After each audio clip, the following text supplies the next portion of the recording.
are you in pain? I live in pain. It's 24/7. You live in pain. Constant. Mm-hmm. What's it like to wake up in the morning? A drag. I feel like I want to go back to sleep, but then if I go back to sleep and I stay in bed, it's painful, so I get up and I move around. So, you were about to ask. What type of pain?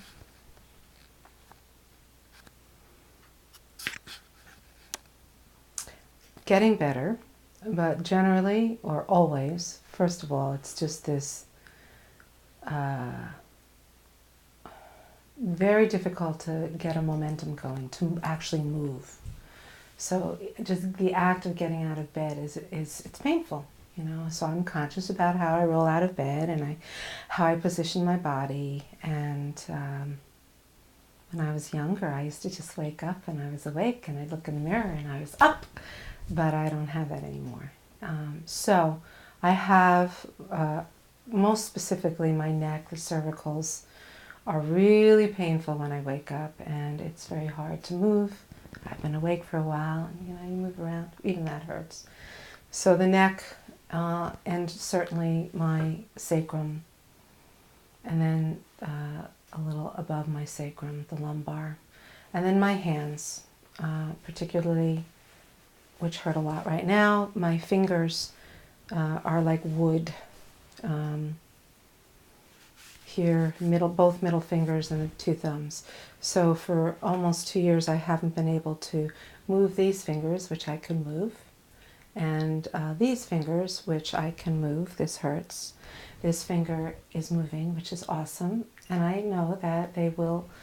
I just feel that they're all going to be moving with great facility. And that kind of pain that's constant, 100%, 24/7, wears on you. It just takes a lot. It takes a lot of life out of you, out of me. How long have you been dealing with this pain? This pain, I think I've been in pain all my life, actually, now that I'm waking up to it.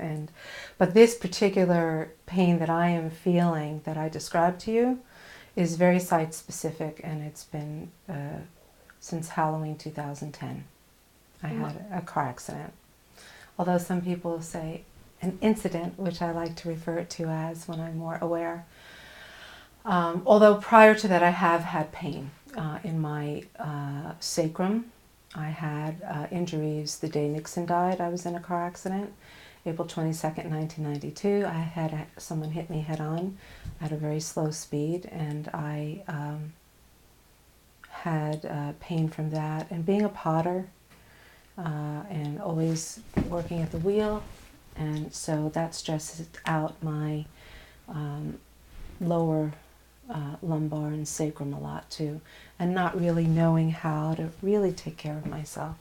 So I had pain, back pain, but site-specific to this incident where I was driving on Xena Road at night in Woodstock, and I must have been doing 30 to 30, no more than 35, probably 30, windy road, and I saw probably about 50 feet in front of me a deer just jump onto my lane, and it was coming home from a friend's birthday party who was born on Halloween, and this deer just jumped right in front of me, and I started braking, and I knew that I didn't want to hit the deer, who was actually stationary once it got into my lane. And so it was stationary. I didn't want to hit it, so I swerved into the left lane, and then it chose to jump into my front car, the front of my car on the right side. And then that really, that was 5 minutes from home. I drove home, and then I actually don't remember. So you were okay? Not really. I was injured, and I didn't go to hospital at that point, but I filed a car insurance no-fault claim, and I started getting care. What type of care? And did you go to the hospital, emergency room, doctor? No. I was in 2 car accidents with the same thing happening. So a second car accident happened 8 months later, same exact thing, or incident. So should I talk about the second one and then I can combine the two? Sure. 8 months later, on June 23rd, I was driving home from celebrating a birthday with a friend. In New Paltz, 10:30 at night on Springtown Road, I was driving and I saw a deer grazing on the side of the road, and I was doing, in both instances, the speed limit was probably 45 and I was doing 30. You know, when I see a deer, I slow down. And I saw this deer, and it lifted its head from grazing, and it was on the side of the road, and there was an oncoming car. And so I swerved away from the deer as much as I could in my lane because there was an oncoming car. And guess what the deer did? It, from a stationary position of just looking at me, it jumped into my headlights. Now that I had to go in an ambulance. You're I don't in the know. emergency room. Yeah, for a bunch of hours, but I was let go and driven home by a friend. And then Did they give you any medication? Did they assess your injuries? yeah, it was, but I don't remember there was nothing broken. Whiplash in the neck. Suggested to get MRIs, which I did. I don't think they took MRIs at that point in the emergency room. I don't honestly remember right now. And were you feeling your pain? When did you start feeling Right pain? away. Yeah, the neck it was overwhelming. Just wanted to black out a lot. So, did you take anything for it?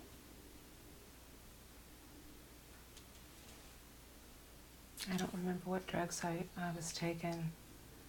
Funny, I just blacked that all out. But not too many drugs, I really don't. Painkillers, yes. I honestly don't remember what drugs I was taking. I don't remember. What do you take now for it? Nothing. Really? And you're still, do you deal with the pain? Or? I don't remember what drugs. That's frustrating. Maybe it'll come back to me. Aside from Advils, you know, I was told to take those every day, but what other drugs, I don't remember. I know I also got very, very, very sick from being in the emergency room. I contracted some kind of like lung infection that I feel damaged my lungs, and I actually never healed from it. So I still have a congestion.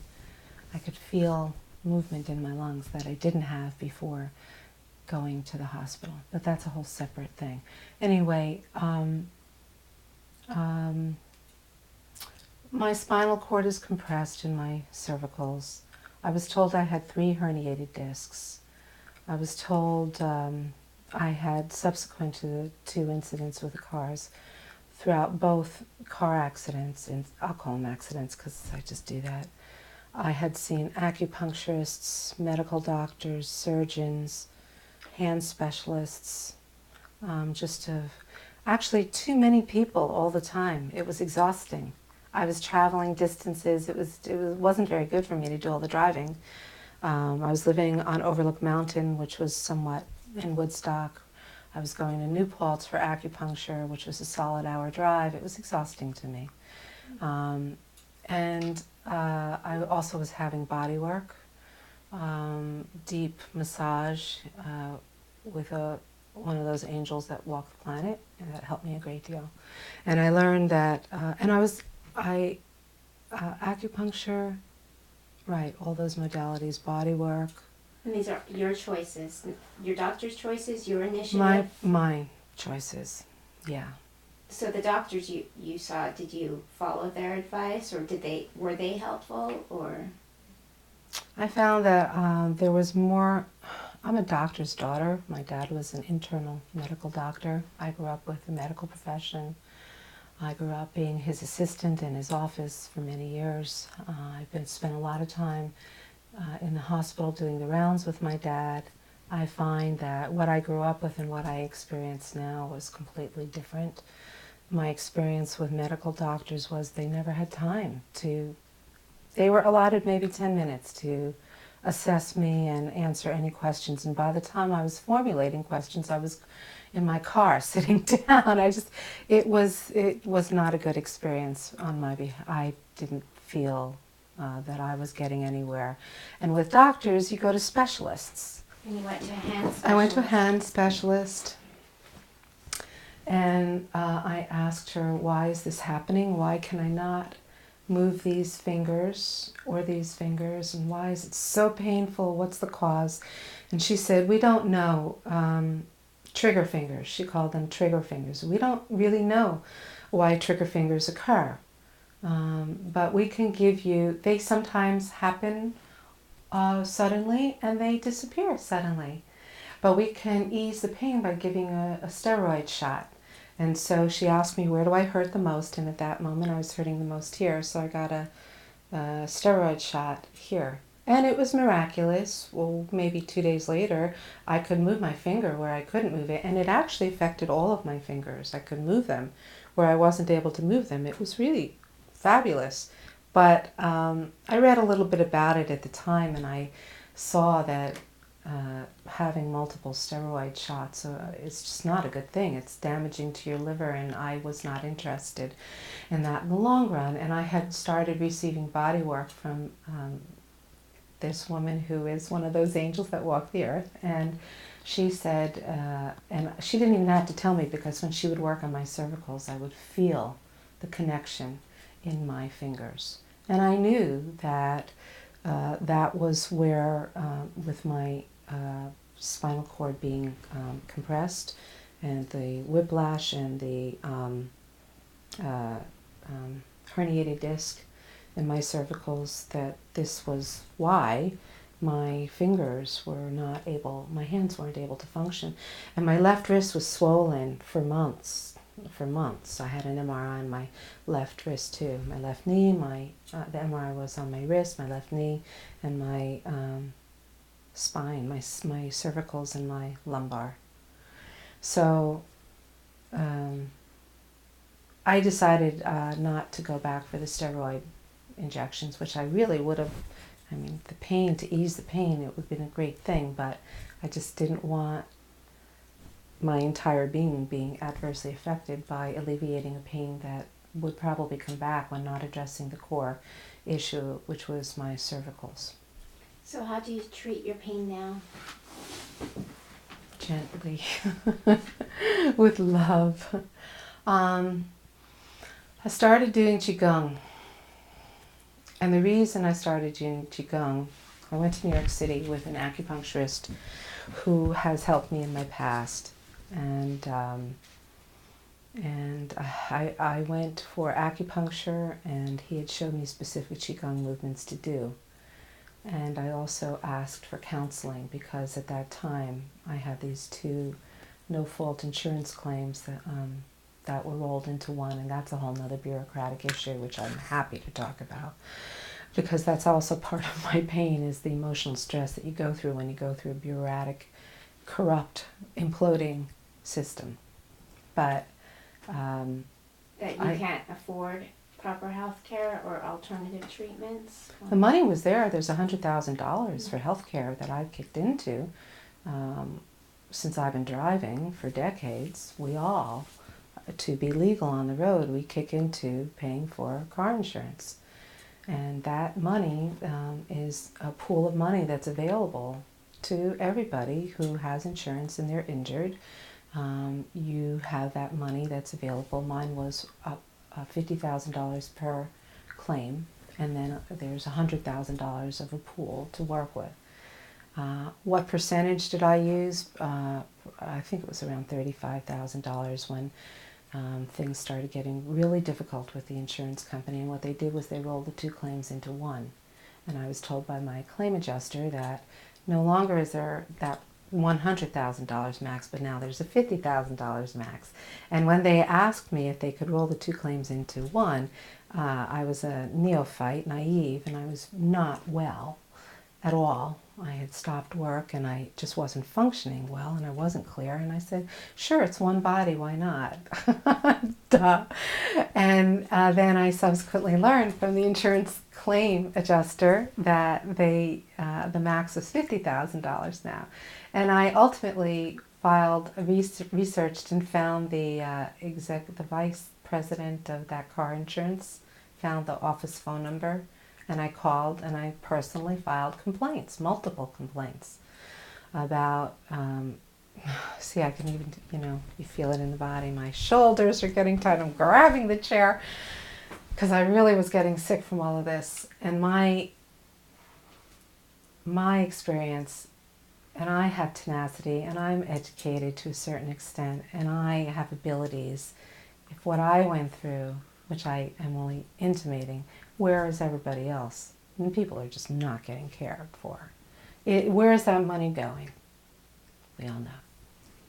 So I filed complaints against an IME, independent medical examiner, who told me to my eyes that I was fine because I walked in on my own accord to his office.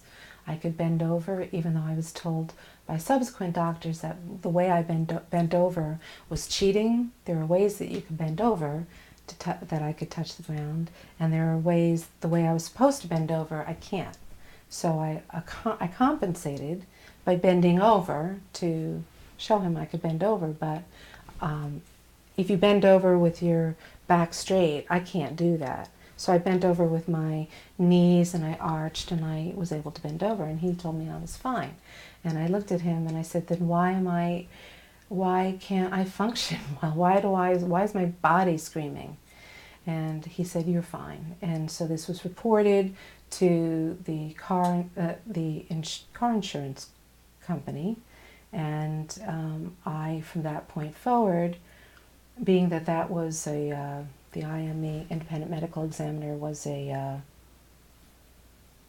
forget what his profession is, a neurosurgeon. And because he claimed me as being fine, that severed the body massage work. That was the one area that was really to a core level helping me. That because that care comes under the jurisdiction of a neurosurgeon.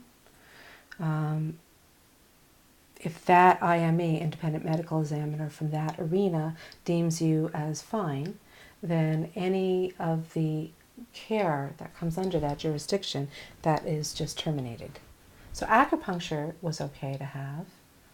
And I tried all sorts of workarounds. You must have been so frustrated because you're not fine. Well, I am actually. Yeah. Well, it's all how you perceive it, where you want to go with it, and then there's that spiritual component too, or not even a spiritual component. How are you going to address the pain that you are in? What's fine? Just because I'm older now. When I was younger, was that fine? And I'm older now, and I'm not fine because I can't do the things that I did when I was younger, or coming to terms with accepting there's gravity, I'm aging. Look at my hair, it's turning gray, but which is beautiful in itself. But it's one thing when you don't have injuries and you're dealing with gravity and time and how you address your bodily changes. But then when you're injured, and it's just so traumatic and sudden in your life, boom, it's changed. So you said you had to stop working? Yes, I couldn't function. I couldn't think. I couldn't focus on thinking. I couldn't sit. The work that I was doing, everything you say and do is a potential lawsuit. We worked with high-profile enterprise clients in this Apple computer consulting company, and it was very crisis-oriented. Loved the work that I was doing. I was interfacing with individuals and businesses, individuals who represent and work at corporations, and when their technology, as you all know, when it doesn't work, you can't function as well. And so I would engage with people who would call in a crisis. Their technology was failing for whatever reasons, and we would come in and address and help them with their workflow. I couldn't, I was so stressed out and so traumatized and in so much pain, I couldn't function to do that. It was just too much. So I was laid off, which was a wonderful blessing, and then I went on unemployment. And did you settle for a life in chronic pain, or what was your next step? I'm not settling on anything. It's a perpetual, I appreciate your question, but it's a perpetual process. Sometimes I settle and then I say, no, because you were in a constant process. So I'm constantly healing. And, I started doing the Qigong. And what I did, I had a little deck overlooking the thunderous Catterskill Creek in Catskill, New York, and I just spent a lot of time doing the Qigong. And I started feeling a sense of healing from the inside out, not actually feeling the need to go to anybody for help, because I felt I was building this core strength from the inside out. Very, very, very simple to do and very powerful. So I started doing that. And the body work, I was doing that too. And it was very noticeable, the change. And diet. So focusing inward. I just was following the directions and was looking to see what would arise. I had no idea about the profound healing that could occur when you start just doing the movement. This Qigong, very simple movements, has been going on a very long time. And I was told, I had heard that it was outlawed in China. And I could understand why. For who knows what years it was outlawed. But I could understand why, because when people want to control other people, and when you're building up an internal core strength, and that's building up your power, it's slow and steady. And when other people want to control you, then of course they're not going to want you to do something like Qigong. But I started doing the Qigong and I started feeling better. I changed my diet. Yeah. No flour. It's really hard in America, and coming from my upbringing, food is love. No flour, sugar, dairy. I know anybody who's listening is saying, ouch, ouch, ouch. Flour, sugar, dairy, or nightshades at the time. I've also now included as consulted by another Chinese doctor who only does herbs. I started working with him. I take his herbs every day. And he suggested to me, you'll be doing this for the rest of your life if you choose to do it. Otherwise, you'll be bedridden, and I ain't messing with that. I'm not messing with that. Because when I started taking his herbs, because prior to taking the herbs, I was at a point, I wasn't receiving the body work anymore for probably about a year. I don't know, 8 months. I hadn't figured it out. But the body work stopped because of bureaucracy with my car insurance claim. And I was really hurting very, very badly. I had a debilitating pain. You asked this earlier when I woke up. That I really wasn't moving well. I was extremely depressed. I'm hopscotching in time as I'm approaching this, but there were times for almost a year that I was crying all the time. I was just, I actually went and to a place called Family Woodstock, and I just asked for help, and I was receiving counseling because I was just beside myself. I had so much pain. I just really was profoundly sad, depressed, and I went and I started getting help, and it was the best thing in the whole wide world, is to just have a competent, experienced counselor who allowed me to speak in a very safe environment. As I was speaking, I could hear myself, and she would direct me with pointed questions that I would receive the answers from. She never said what to do. So that was a great help. Because your pain must have affected everything in your life. Yeah. Friendships, relationships. Yeah, absolutely. And how I relate to myself and to the world. So, yes, boyfriend, just everything. I identified for all my life with the work that I've done. Whatever work that I've done, I've always done it to my best capability, and it was always more of a lifestyle than 9 to 5. So I've always been very dedicated and passionate and committed to anything that I've done. Suddenly my whole world has just changed. And I'm now, only now, beginning to be vocal about it and realizing what I just said. When you're amidst these changes and the body is evolving and you're moving differently and trying to figure out, well, what is my body? What can I do?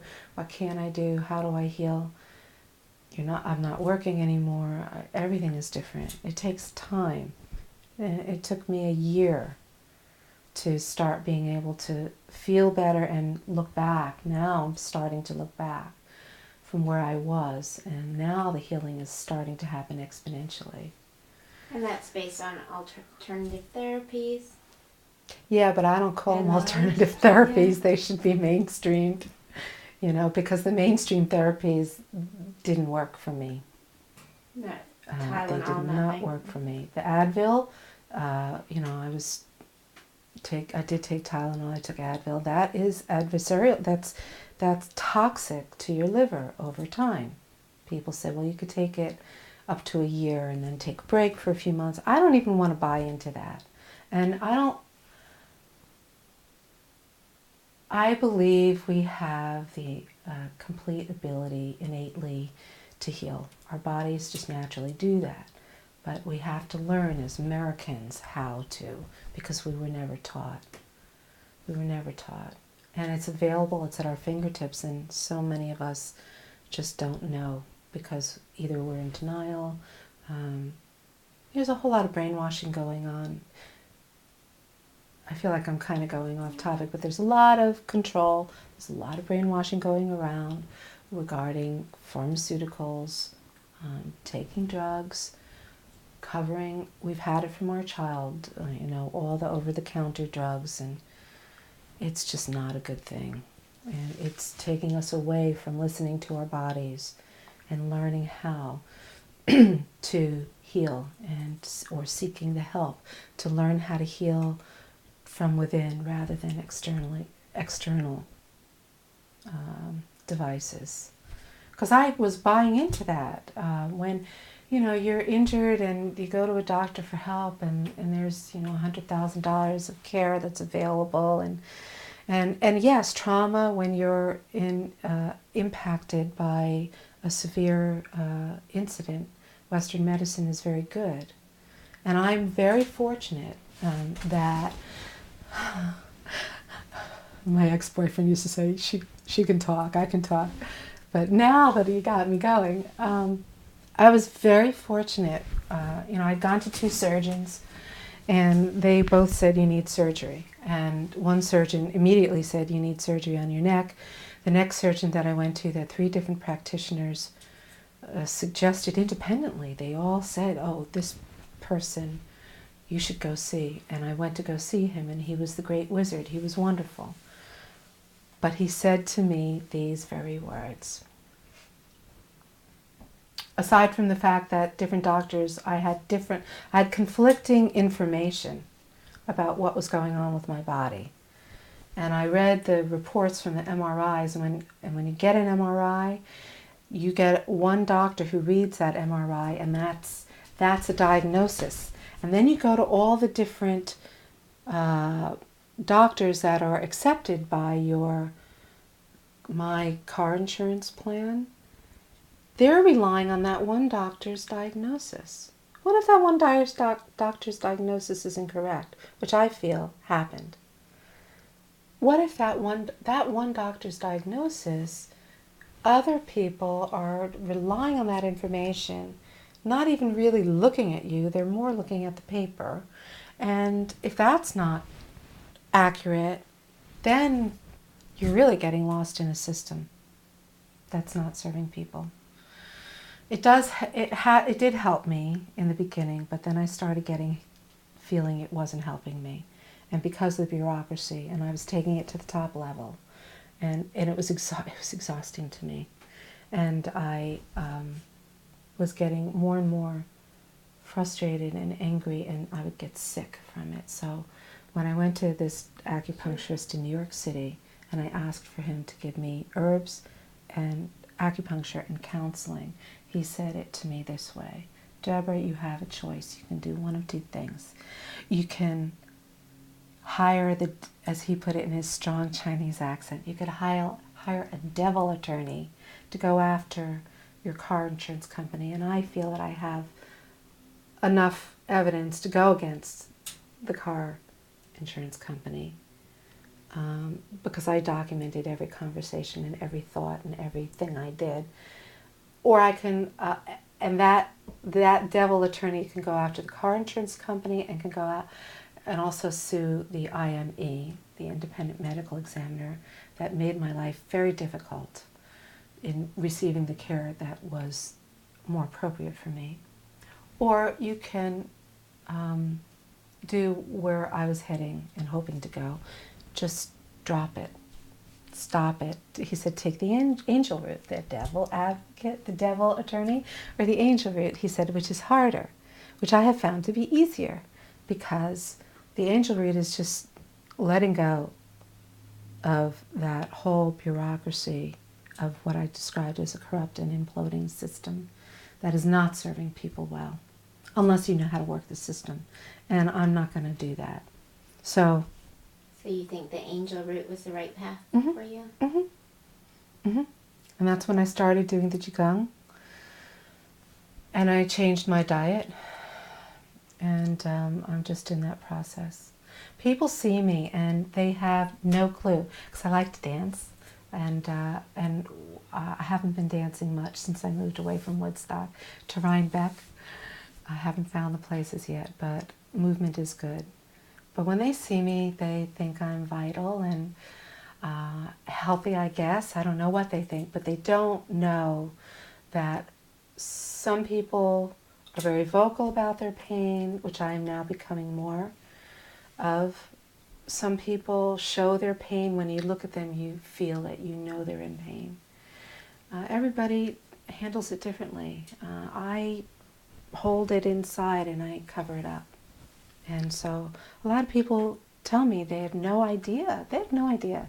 They didn't know I had the deer jumping into my car, that I have, a compressed disc, compressed spinal cord, 3 herniated discs. I was told by this one surgeon, the great Oz, that I was lucky. I have a choice. I can choose to live with the pain, which has ever increased, or I can have he told me 2 of my vertebral discs were blasted apart. They're never going to regenerate. They're dead, and they're in the way, and that's the pain. He saw that right away. I'd gone to all these different doctors, and nobody said, "Oh, this is what's happening, Deborah." But he said, he sat down for 3 seconds. He looked at my MRIs. He looked at me in layman's terms, and he said, "You have these 2 vertebral discs that are blasted apart. If you choose to, I will remove these vertebral discs that are dead and put in a titanium rod in your spine. And this is the best technology that we have. Germany," he said, "has great technology where it's basically ball bearings that you would be replacing. But they basically last 3 to 4 years, then they start deteriorating. The titanium rod lasts maybe 5 years, and it could last a very long time, and many people have had the surgery, and it's been remarkable. They can ski and live a normal life. But with me," he said, "there are no guarantees, quote unquote. If I do the surgery, if it will be a successful surgery, what warrants a successful surgery? If your bones fused to the titanium structure, they may not. Why would I have, it could create more pain, it could alleviate the pain. This is the best of the best in Westchester. Why would I elect to have surgery where there's no guarantee? Now, there's no guarantee in life anyway. But if I can work with the pain and find ways, I'm going to give myself the time to explore. And if I can feel better, then I'll go that route. If I find over time that it's just, the pain is getting worse and I'm just not able to live a quality of life, then I'll go for surgery. Maybe not. But the Qigong is all about the energy and the flow, and I'm building up an internal strength. The thing is, you have to practice it all the time. And now I've been freaked out because I have to support myself. And I'm not the go-getter. I never was, but I'm not that aggressive. I'm competitive, but not aggressive in the 9 to 5 and getting up. And it's hard for me to get up and build up a momentum of energy. So that 9 to 5 is out the window. Our community, there's so many people have so much to offer. All the different healers. There are some very good healers out there. And so you have to really tune into yourself. And we've been taught not to do that. So it's a combination of what I mentioned earlier. You get as much information as you can, but don't buy into anything. Try everything.